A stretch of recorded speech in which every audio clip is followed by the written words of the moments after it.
Hello दोस्तों, आज की क्लास में हम लेकर आए हैं अक्षांशों से संबंधित महत्वपूर्ण प्रश्न जो आगामी परीक्षाओं जैसे रीट व अन्य परीक्षाओं के लिए बहुत उपयोगी साबित होंगे, जिन्हें हमने आरबीएससी बोर्ड की बुक्स क्लास 6, 7, 8 से तैयार किया है। तो देरी ना करते हुए चलते हैं अपने टॉपिक के प्रश्नों की तरफ।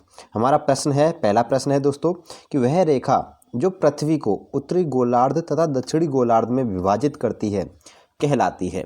यानी यहाँ पे पहला जो प्रश्न हमारा ये निर्देशित कर रहा है हमें कि वह रेखा कौन सी है जो हमारी पृथ्वी को दो भागों में बांटती है। और दो भाग कौन से हैं? एक तो उत्तरी गोलार्ध और दूसरा भाग है दक्षिणी गोलार्ध। तो उस रेखा को हम क्या कहते हैं? तो देखिए दोस्तों, उस रेखा को कहते हैं विषुवत रेखा या भूमध्य रेखा। देखिए दोस्तों, यहाँ पे आपको ये जो सफ़ेद व्हाइट कलर की एक रेखा दिखाई दे रही है, इसको हम कहेंगे विषुवत रेखा, जो पृथ्वी के बीचों बीच से होकर गुजर रही है। इसको हम विषुवत रेखा या भूमध्य रेखा के नाम से जानते हैं।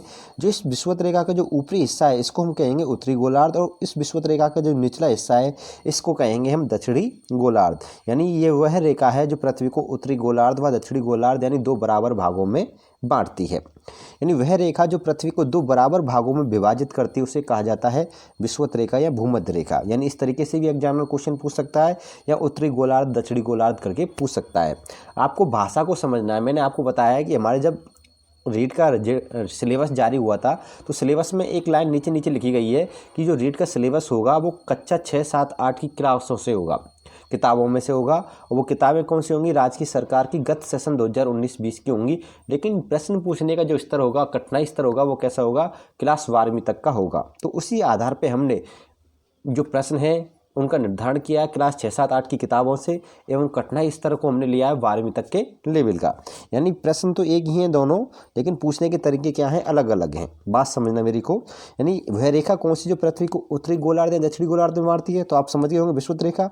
या हम ये भी तो कह सकते हैं कि वह रेखा कौन सी जो पृथ्वी को दो बराबर भागों में बांटती है? तो विषुवत रेखा या भूमध्य रेखा। Points clear? तीसरा प्रश्न है हमारा कि भूमध्य रेखा से उत्तर या दक्षिण की तरफ स्थित किसी भी स्थान की कोणीय स्थिति क्या कहलाती है?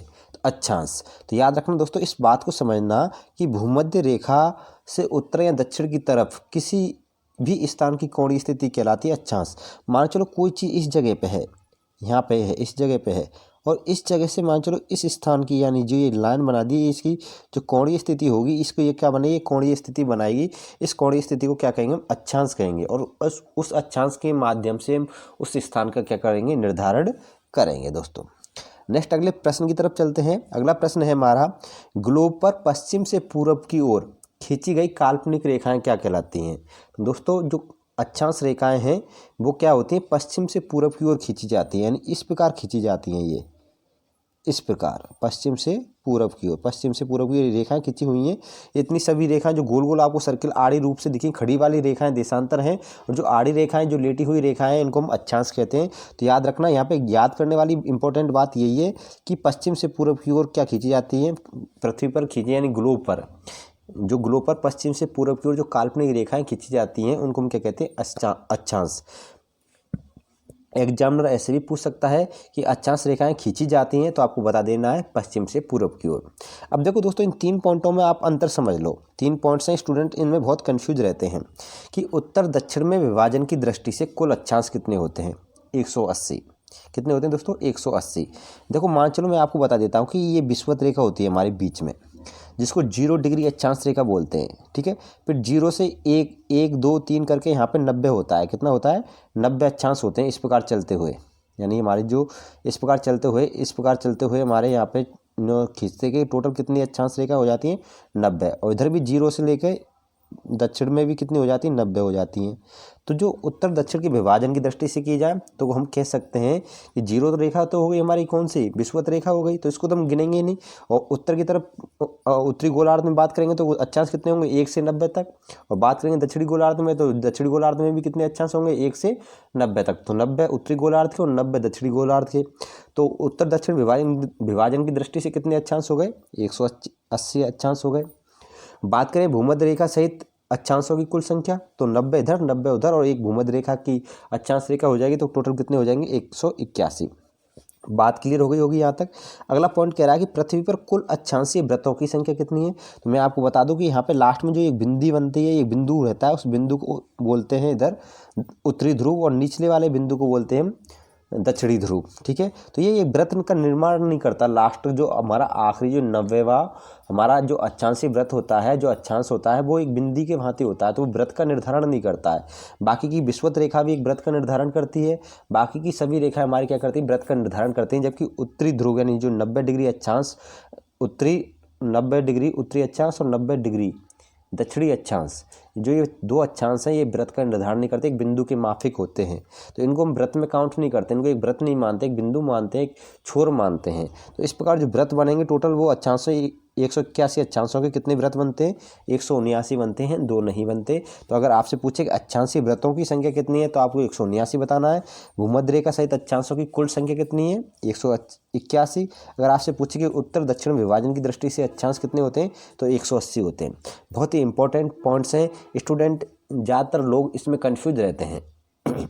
ज़्यादातर लोगों को ये पता ही नहीं होता है, कोई तो 181 मानकर चलता है, कोई 180 मान के चलता है इनको। तो आपको समझ में आ गया हो 180 कब होगा, 181 कब होगा, 179 कब होगा।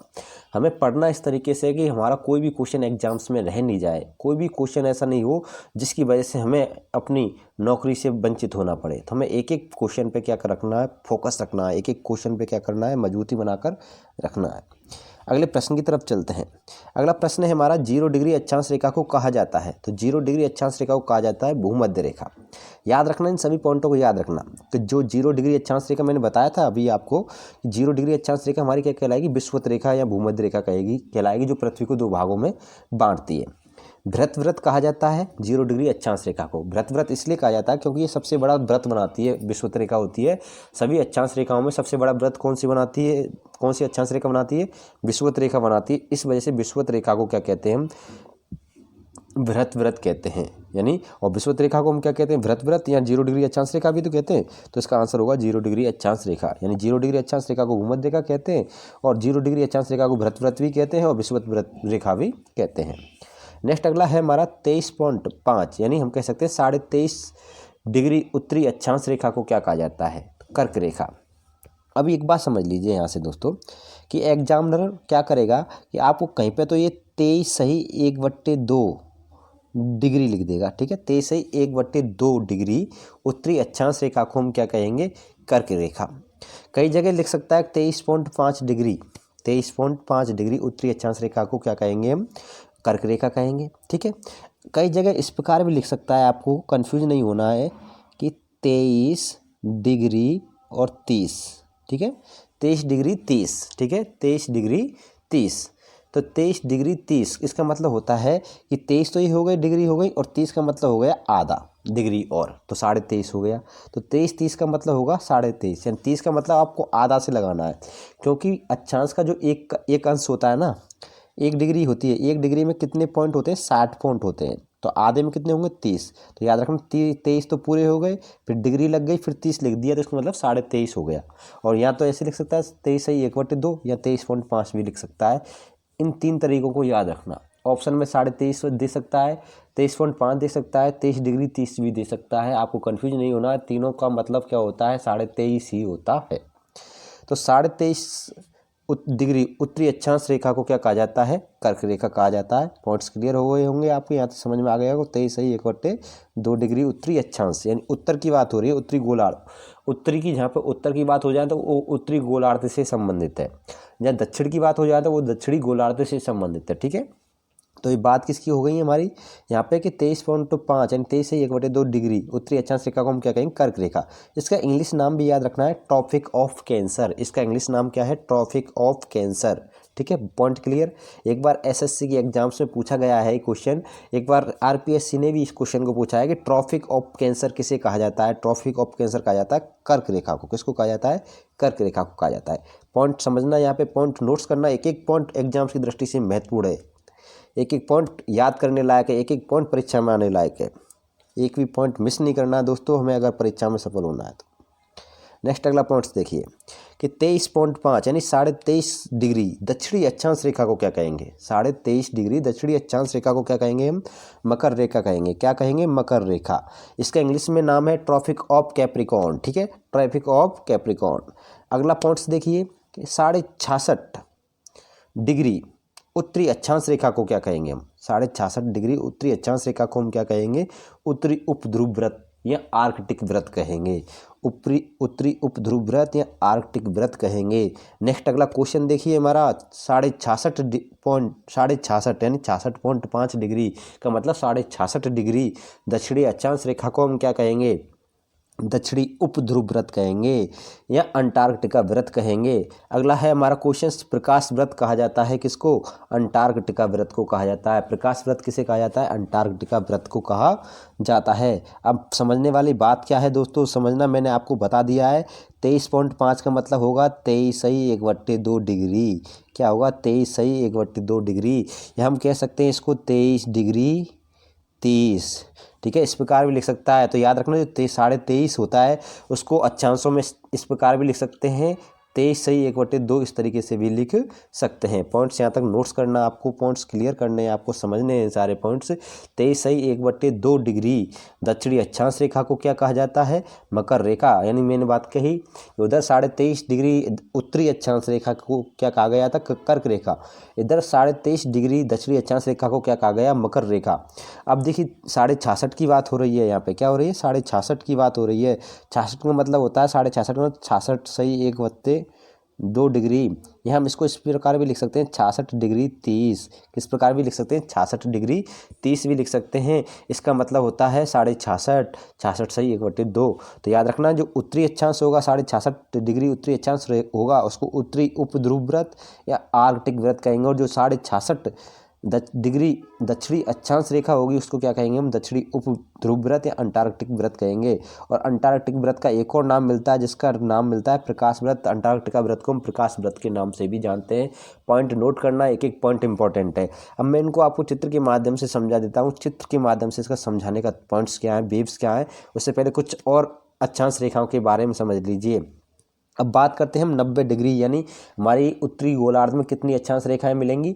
1 से लेकर 90, यानी कुल 90 अक्षांश रेखाएं मिलेंगी एक गोलार्ध में। यानी हमारी पृथ्वी के 2 गोलार्ध हैं, एक उत्तरी गोलार्ध और एक दूसरा दक्षिणी गोलार्ध। प्रत्येक गोलार्ध में 90 अक्षांश रेखाएं होती हैं। प्रत्येक गोलार्ध में कितनी अक्षांश रेखाएं होती हैं? 90 अक्षांश रेखाएं होती हैं। और बीच में एक रेखा होती है दोनों अक्षांशों की, जिसको 0 डिग्री अक्षांश रेखा कहते हैं, जिसको विषुवत रेखा कहते हैं, जिसको हम भूमध्य रेखा कहते हैं। Points clear?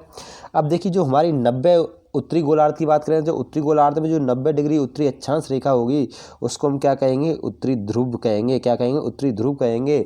और उधर दक्षिणी गोलार्ध में हमारा जो 90 डिग्री दक्षिणी अक्षांश रेखा होगी उसको हम क्या कहेंगे? दक्षिणी ध्रुव कहेंगे। क्या कहेंगे? दक्षिणी ध्रुव कहेंगे। पॉइंट्स नोट करना, अच्छे से याद करना। अगला है अश्व अक्षांश कहा जाता है। ये कई बार पूछा गया है अश्व अक्षांश। आपने क्लास 6, 7, 8 में जब आप पढ़े होंगे तो आपने इस क्वेश्चन को बहुत पढ़ा होगा। ये क्वेश्चन बहुत बार एग्जाम में उस समय भी पूछा जाता था। अश्व अक्षांश कहा जाता है 30 डिग्री से 35 डिग्री उत्तरी एवं दक्षिणी अक्षांश के मध्य स्थित भाग को हम क्या कहते हैं? अश्व अक्षांश कहते हैं। अब देखो चित्र के माध्यम से मैं आपको समझा देता हूँ, सारे पॉइंट समझना। ये हमारा पृथ्वी हो गई। अब पृथ्वी में मैंने आपको बताया कि पृथ्वी के मध्य में हमने एक रेखा खींची। इस रेखा को हम कहेंगे 0 डिग्री। क्या कहेंगे? 0 डिग्री अक्षांश रेखा। इसको हम क्या कहेंगे? विषुवत रेखा कहेंगे। इसको हम क्या कहेंगे? विषुवत व्रत कहेंगे। इसको हम भूमध्य व्रत भी कहेंगे। अब देखिए ये कर्क रेखा है हमारी, ये उत्तरी गोलार्ध में है। ठीक है, ये क्या कर्क रेखा है जो 23.5 डिग्री उत्तरी अक्षांश रेखा कहते हैं इसको। उधर ये 66.5 यानी 66 सही 1/2 डिग्री उत्तरी अक्षांश रेखा है। इसको हमने क्या कहा? उत्तरी ध्रुव व्रत कहा या आर्कटिक व्रत कहेंगे। और जो लास्ट में हमारा ये बच रहा है बिंदु, इसको कहेंगे हम उत्तरी ध्रुव। इधर भी देखिए दोस्तों, इधर ये हमारी मकर रेखा हो गई 23 सही 1/2 डिग्री दक्षिणी अक्षांश रेखा। इधर 66 सही 1/2 डिग्री दक्षिणी अक्षांश रेखा। ये क्या हो गई हमारी? दक्षिणी उपध्रुव व्रत हो गया, या हम इसको कह सकते हैं अंटार्कटिका व्रत हो गया। इस व्रत को हम प्रकाश व्रत के नाम से भी जानते हैं। और लास्ट में हमारा जो आखिरी पॉइंट है ये क्या हो गया? हमारा दक्षिणी ध्रुव हो गया। पॉइंट्स क्लियर करना यहाँ पे। अब बात समझना, अश्व अक्षांश क्या होते हैं याद रखो दोस्तों। मैंने बताया था 30 से 35, यानी लगभग 30 से 35 इस जगह की बात होगी। यानी हम कह सकते हैं कि 30 से 35 इस जगह से गुजरेगा, और इधर भी 30 से 35 इस जगह पे गुजरेंगी 30 से 35 जो अक्षांश होंगी। तो इधर इस जगह को, इधर इस जगह को हम क्या कहेंगे? अश्व अक्षांश कहेंगे। अब बात करें दोस्तों, इसमें जो एक कलर दे रखा है, इसमें जो ये कलर दे रखा है कटबंधों के रूप में देखें, जो ये आपको ग्रीन कलर का, हल्का ग्रीन कलर का दिख रहा है, इसको हम बोलेंगे उष्ण कटिबंध। इसको क्या बोलेंगे हम? उष्ण कटिबंध बोलते हैं। अब देखो इधर जो गुलाबी रंग का दिख रहा है, इधर भी जो हल्का गुलाबी दिख रहा है आपको, इसको बोलते हैं शीतोष्ण कटिबंध। क्या बोलते हैं? शीतोष्ण कटिबंध। और इसको हम क्या बोलते हैं, जो ये आपको सलेटी रंग का, हल्का सलेटी रंग का दिख रहा है, इसको बोलते हैं शीत कटिबंध। ठीक है, तो यहाँ पे लिखा भी हुआ है, इस चित्र में आप समझना। देखो स्पष्ट लिखा हुआ है। इस रेखा को हमने कर्क रेखा लिख रखा है, इस रेखा को हमने विषुवत रेखा बता रखा है, इस रेखा को हमने मकर रेखा बता रखा है। ये दक्षिणी शीतोष्ण कटिबंध हो गया, ये दक्षिणी ध्रुव व्रत हो गया, अंटार्कटिका व्रत हो गया, और ये दक्षिणी शीत कटिबंध हो गया, ये उत्तरी शीत कटिबंध हो गया, ये उत्तरी ध्रुव हो गया, इधर ये दक्षिणी ध्रुव हो गया, ये 66 से 1/2 डिग्री उत्तरी अक्षांश रेखा हो गई, ये 0 डिग्री अक्षांश रेखा हो गई, ये 23 से 1/2 डिग्री उत्तरी अक्षांश रेखा हो गई, ये 23 से 1/2 डिग्री दक्षिणी अक्षांश रेखा हो गई, ये 66 से 1/2 डिग्री दक्षिणी अक्षांश रेखा हो गई। सारे पॉइंट आपको समझ गए होंगे, अच्छे से क्लियर हो गए होंगे। अब बात करता हूं मैं नेक्स्ट अगले प्रश्न की। अगला प्रश्न बहुत ही जोरदार है, बहुत ही इंपॉर्टेंट है, आपको इसको अच्छे से याद भी करना है, अच्छे से इसके बारे में मनन भी करना है, क्योंकि इस क्वेश्चन के पूछे जाने की संभावना बहुत ही ज़्यादा है, बहुत ही ज़्यादा है। अब बात करते हैं हम अगले क्वेश्चन की कि विषुवत रेखा या भूमध्य रेखा की लंबाई कितनी है। देखिए विषुवत रेखा या भूमध्य रेखा की लंबाई कितनी है? 40,069 किलोमीटर।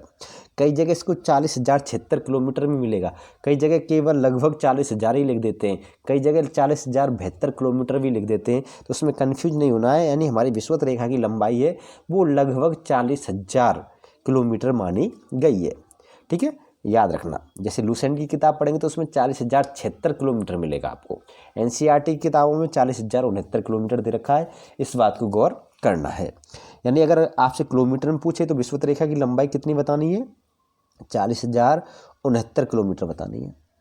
अगर कुल लंबाई, देखो विषुवत रेखा का व्यास अलग होता है और लंबाई अलग होती है। व्यास का मतलब होता है एक साइड की लंबाई बता दी, जो हमें दिखाई दे रही है। मान चलो ये चीज़ गोल है, इस गोल को मान चलो इस इधर से इधर देखें, ये तो व्यास हो गया, लेकिन पूरी गोलाई को नापेंगे एक तरीके से, इस सर्किल को नापेंगे, सर्किल में जो सामने हमें दिखाई दे रहा है उस हिस्से की लंबाई बता दी हमने। ठीक है, वो हमारी होती है 12,000 आपकी 714 की 12,756 किलोमीटर क्या होता है? पृथ्वी विषुवत रेखा का या भूमध्य रेखा का व्यास होता है। ठीक है, याद रखना, भूमध्य रेखीय व्यास बोलते हैं जिसको पृथ्वी का होता है। लेकिन अगर बात करें विषुवत रेखा की लंबाई की, तो विषुवत रेखा की लंबाई होती है 40,069 किलोमीटर या लगभग 40,000। और अगर मील में लंबाई पूछे तो मील एक बार एग्जाम में पूछा गया है मील में, तो लगभग 25,000 मील भी होती है। Point clear. अब देखिए दोस्तों कि मान चलो हमारे पृथ्वी के हर गोलार्ध में, यानी उत्तरी गोलार्ध में भी 90 अक्षांश हैं और दक्षिणी गोलार्ध में भी 90 अक्षांश हैं। तो मैं ये कहता हूँ, मान चलो ये पहला अक्षांश है हमारा, ये क्या है? हमारा पहला अक्षांश और ये दूसरा अक्षांश है, यानी ये पहला अक्षांश और ये दूसरा अक्षांश। तो इन दोनों अक्षांशों के बीच की दूरी क्या होगी? तो याद रखना कि प्रत्येक एक अक्षांश से दूरी लगभग कितनी होती है? लगभग 11 किलोमीटर होती है दोस्तों।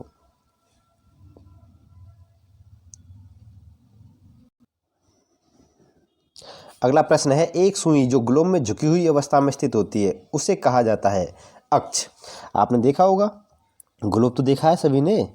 देखिए इस प्रकार ग्लोब होता है, इस प्रकार पृथ्वी होती है, इस प्रकार लगी हुई होती है, अक्ष में होती है कि नहीं होती है?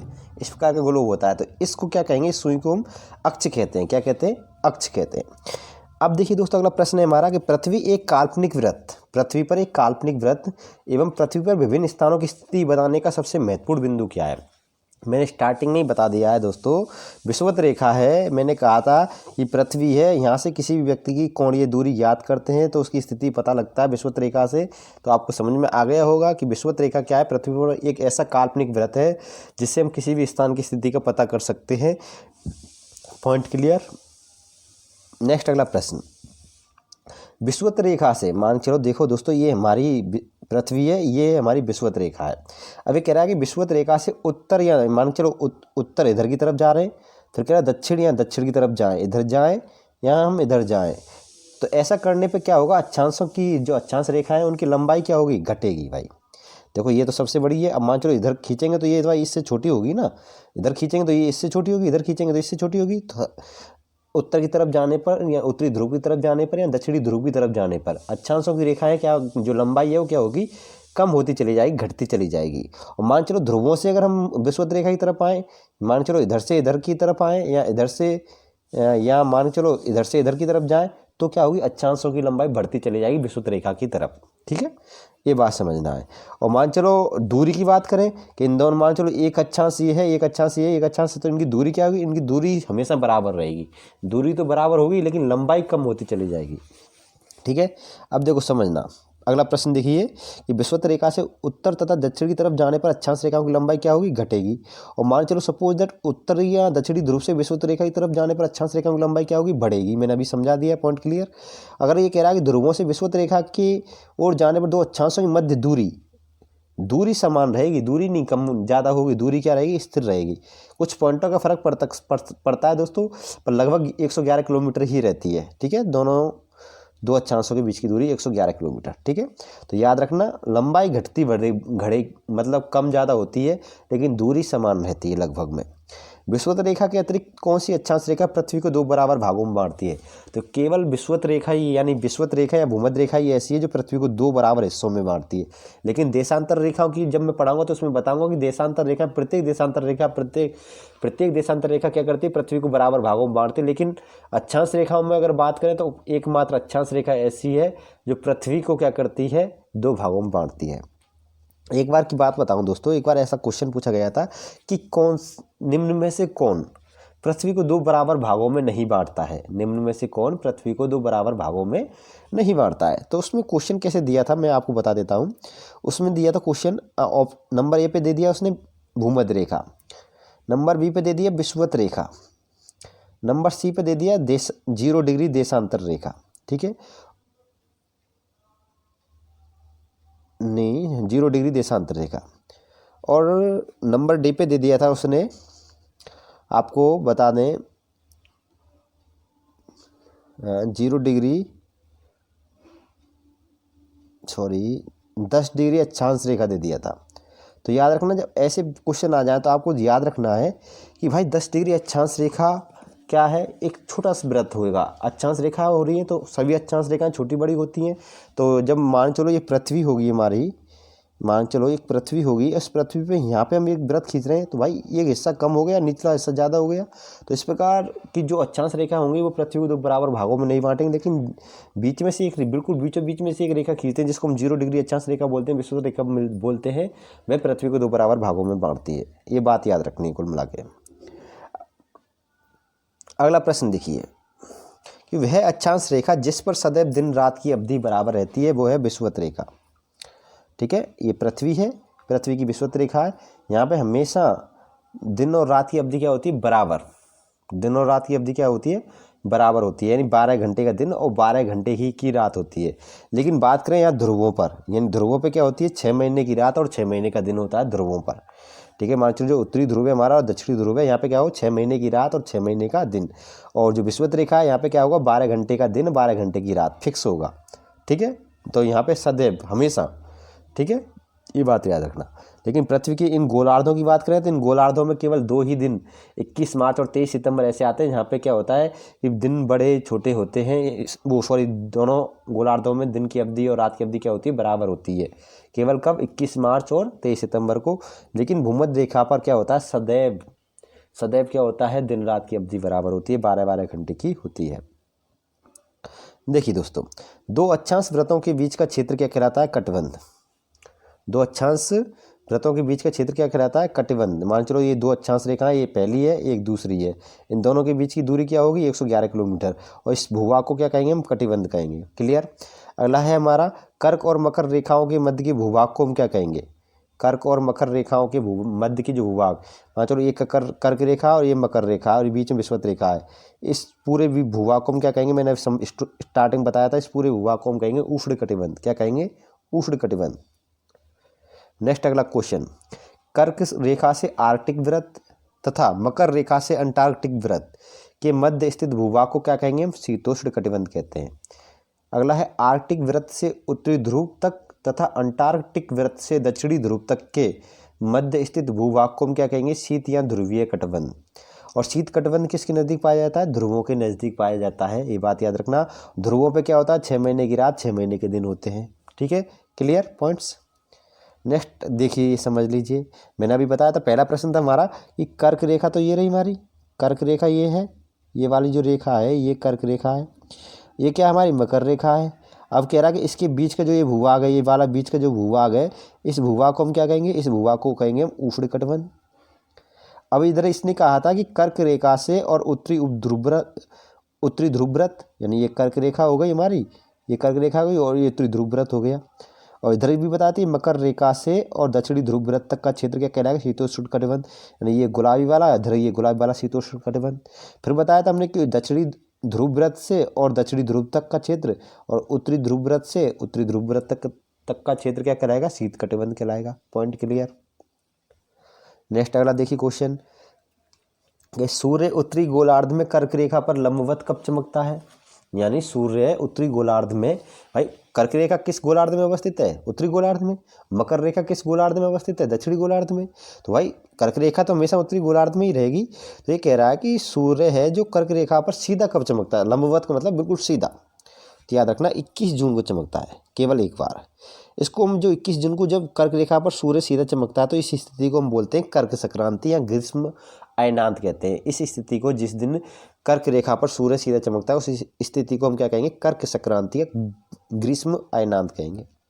क्यों, क्या होता है इस दिन। तो याद रखना कि 21 जून को उत्तरी गोलार्ध में क्या होता है, सबसे बड़ा दिन होता है, क्योंकि सूर्य सीधा चमक रहा है। तो जहाँ पे सूर्य सीधा चमकता है वहाँ पे क्या होता है, सबसे बड़ा दिन होता है। तो उत्तरी गोलार्ध में क्या होता है कि सबसे बड़ा दिन और सबसे छोटी रात, जबकि उसके विपरीत दक्षिणी गोलार्ध में क्या हो जाएगा कि सबसे छोटा दिन हो जाएगा और सबसे बड़ी रात हो जाएगी। Point clear. अब बात करते हैं कि सूर्य दक्षिणी गोलार्ध में जब मकर रेखा पर लंबवत चमकता है, कब चमकता है, यानी अब मकर रेखा पे सीधा कब चमकेगा, भाई कर्क रेखा पे तो सीधा 21 जून को चमकेगा, जिसको हम कर्क संक्रांति या ग्रीष्म अयनांत कहते हैं। लेकिन मकर रेखा पर सीधा कब चमकता है सूर्य, तो याद रखना 22 दिसंबर को चमकता है। ठीक है, इसको मकर संक्रांति या शीत अयनांत बोलते हैं। अब इस दिन क्या होता है कि इस दिन 22 दिसंबर को दक्षिणी गोलार्ध में, यानी इस दिन अब दक्षिणी गोलार्ध में क्या होगा कि सबसे बड़ा दिन हो जाएगा, यानी दक्षिणी गोलार्ध में गर्मियाँ आ जाएंगी और हमारे उत्तरी गोलार्ध में क्या हो जाएगा, सर्दियाँ हो जाएंगी उस समय। ठीक है, यह बात याद रखना। यानी कि मैं आपको बता रहा हूँ कि जैसे मान चलो उत्तरी गोलार्ध में जिस समय गर्मी होती है ना, उस समय दक्षिणी गोलार्ध में सर्दी होती है, और जिस समय दक्षिणी गोलार्ध में गर्मियाँ होती हैं उस समय उत्तरी गोलार्ध में क्या होती है, सर्दियाँ होती हैं। उल्टा चलता है क्रम दोनों गोलार्धों में। ठीक है, किस वजह से, विषुवत रेखा की वजह से। Point clear. तो 22 दिसंबर को दक्षिणी गोलार्ध में क्या होगा, सबसे बड़ा दिन होगा और सबसे छोटी रात होगी। उधर उत्तरी गोलार्ध में क्या होगा, सबसे छोटा दिन होगा, सबसे बड़ी रात होगी। Point clear. नेक्स्ट अगला देखिए क्वेश्चन कि सूर्य विषुवत रेखा या भूमध्य रेखा पर लंबवत चमकता है। अब बात आ रही है किसकी, विषुवत रेखा की। यानी भाई मकर रेखा पे तो 22 दिसंबर को सीधा चमक गया, कर्क रेखा पर 21 जून को सीधा चमका। अब विषुवत रेखा पर कब चमकेगा, 2 बार चमकता है वर्ष में, 21 मार्च और 23 सितंबर को सूर्य की सीधी किरणें किस पे पड़ती हैं, विषुवत रेखा पर पड़ती हैं। जब 21 मार्च को सूर्य की सीधी किरणें विषुवत रेखा पर पड़ेंगी उस स्थिति को बोलते हैं उत्तरी विषुव या बसंत विषुव। ठीक है, और जब 23 सितंबर को सूर्य की सीधी किरणें विषुवत रेखा पर पड़ती है उस स्थिति को बोलते हैं दक्षिणी विषुव या शरद विषुव। अब इन दोनों तिथियों क्या होता है कि 21 मार्च और 23 सितंबर को पृथ्वी के दोनों गोलार्धों में दिन और रात की अवधि क्या होती है, बराबर होती है। Point clear. अगला देखिए, कर्क रेखा भारत के कितने राज्यों से होकर गुजरती है। देखिए कर्क रेखा भारत के 8 राज्यों से होकर गुजरती है। 8 राज्यों को याद करने की एक ट्रिक भी लिखी है हमने, मित्र पर गमछा छार। देखिए मी से हो गया मिजोरम, त्रा से हो गया त्रिपुरा, पा से हो गया पश्चिम बंगाल और आर से रा से हो गया राजस्थान, गा से हो गया गुजरात और माँ से हो गया मध्य प्रदेश और छा से हो गया छत्तीसगढ़ और झार से हो गया झारखंड। यानी इस प्रकार इन 8 राज्यों को याद कर सकते हैं। ये 8 राज्यों से होकर कर्क रेखा गुजरती है, भारत के 8 राज्यों से होकर कर्क रेखा गुजरती है, जिनको याद करने की ट्रिक है मित्र पर गमछा झार। नेक्स्ट अगला क्वेश्चन, विषुवत रेखा या भूमध्य रेखा कितने देशों से होकर गुजरती है। तो याद रखें, देखिए विषुवत रेखा या भूमध्य रेखा जो हमारी 0 डिग्री अक्षांश रेखा है, वो 0 डिग्री अक्षांश रेखा 13 देशों से होकर गुजरती है। कितने देशों से होकर गुजरती है, 13 देशों से। अब मकर रेखा की बात करें जिसे हम 23.1/2 डिग्री दक्षिणी अक्षांश रेखा कहते हैं, वो कितने देशों से गुजरती है, 10 देशों से। अब बात करते हैं कर्क रेखा की, कर्क रेखा कितने देशों से होकर गुजरती है। कर्क रेखा को हम क्या कहते हैं, 23.1/2 डिग्री उत्तरी अक्षांश रेखा जो 18 देशों से होकर गुजरती है। बात करें कि किस महाद्वीप से होकर कर्क रेखा, मकर रेखा और भूमध्य रेखा तीनों गुजरती हैं। इंपॉर्टेंट क्वेश्चन, रीट में आने की 100% संभावना, हर एग्जाम में आने की इसकी 100% संभावना रहती है, 100%। ठीक है दोस्तों, 101% ही मानो, 100 से ज़्यादा मानो। अफ्रीका महाद्वीप एकमात्र ऐसा महाद्वीप है जिससे तीनों रेखाएं गुजरती हैं, कर्क रेखा भी गुजरती है, मकर रेखा भी गुजरती है और भूमध्य रेखा। ठीक है, अब बात करते हैं हम नेक्स्ट अगले क्वेश्चन की कि किस महाद्वीप से केवल भूमध्य और मकर रेखा यानी कर्क रेखा नहीं गुजरती, भूमध्य रेखा तो गुजरती है, मकर रेखा वो है दक्षिण अमेरिका। कौन सी है? दक्षिण अमेरिका महाद्वीप से भूमध्य रेखा और मकर रेखा, केवल ये 2 रेखाएं गुजरती हैं, जबकि अफ्रीका महाद्वीप से तीनों रेखाएं गुजरती हैं, कर्क भी गुजरती है, मकर भी गुजरती है, भूमध्य भी गुजरती है। नेक्स्ट अगला प्रश्न है, मकर रेखा को 2 बार काटने वाली नदी कौन सी है? लिम्पोपो नदी, जो कहाँ पे बहती है? मोजाम्बिक में बहती है, जो अफ्रीका महाद्वीप का एक देश है। कर्क रेखा को 2 बार काटने वाली नदी कौन सी है? माही नदी है, जो राजस्थान भारत में बहती है। अगला है, भूमध्य रेखा को 2 बार काटने वाली नदी कौन सी है? कांगोई, जिसको हम जायरे नदी भी कहते हैं, ये अफ्रीका महाद्वीप की नदी है। तीनों question important, very very most important, परीक्षा में पूछे जा सकते हैं। मैंने बहुत अच्छे प्रश्नों का संकलन किया है दोस्तों आपके लिए। ऐसे प्रश्न आपको कहीं ढूंढने से भी एक जगह नहीं मिलेंगे, आपको कई किताबों को पढ़ना पड़ेगा इन सभी क्वेश्चनों को एक साथ पढ़ने के लिए आपको। अगला प्रश्न है कि 0 डिग्री अक्षांश रेखा एवं 0 डिग्री देशांतर रेखा का प्रतिच्छेदन बिंदु है अवस्थित है। देखो, 0 डिग्री अक्षांश रेखा और 0 डिग्री देशांतर रेखा, इन दोनों रेखाओं का जो प्रतिच्छेदन, मतलब ये दोनों रेखाएं एक दूसरे को किस स्थान पर काटती हैं, उस स्थान का नाम बताना है। तो उस स्थान का नाम है अटलांटिक महासागर के में स्थित अंध महासागर में, यानी अटलांटिक महासागर में एक महासागर स्थित है, उसका नाम है अंध महासागर। इस जगह पे क्या करती हैं ये दोनों रेखाएं, यानी 0 डिग्री अक्षांश रेखा भूमध्य रेखा और 0 डिग्री देशांतर रेखा को बोलते हैं ग्रीनविच रेखा। यानी भूमध्य रेखा यानी विषुवत रेखा और ग्रीनविच रेखा एक दूसरे को किस स्थान पे काटेंगी? अटलांटिक महासागर में स्थित अंध महासागर में। और ये अंध महासागर कहाँ पे है? ये अफ्रीका के पश्चिम भाग पर स्थित गिनी की खाड़ी में अवस्थित है। कहाँ पे अवस्थित है? गिनी की खाड़ी में अवस्थित है। Point clear? अब देखो मैं समझा देता हूँ आपको, समझना मेरी बात को। देखो ये हमारा मैप है, चित्र है, इसको समझना अच्छे से। देखिए भाई, ये हमारी क्या हो गई? कर्क रेखा, विषुवत रेखा हो गई। क्या हो गई? ये विषुवत रेखा। ये हमारी ग्रीनविच रेखा हो गई। अब ये इस जगह पे एक दूसरे को काट रही हैं, तो ये अफ्रीका महाद्वीप हो गया जो येलो कलर में दे रखा है।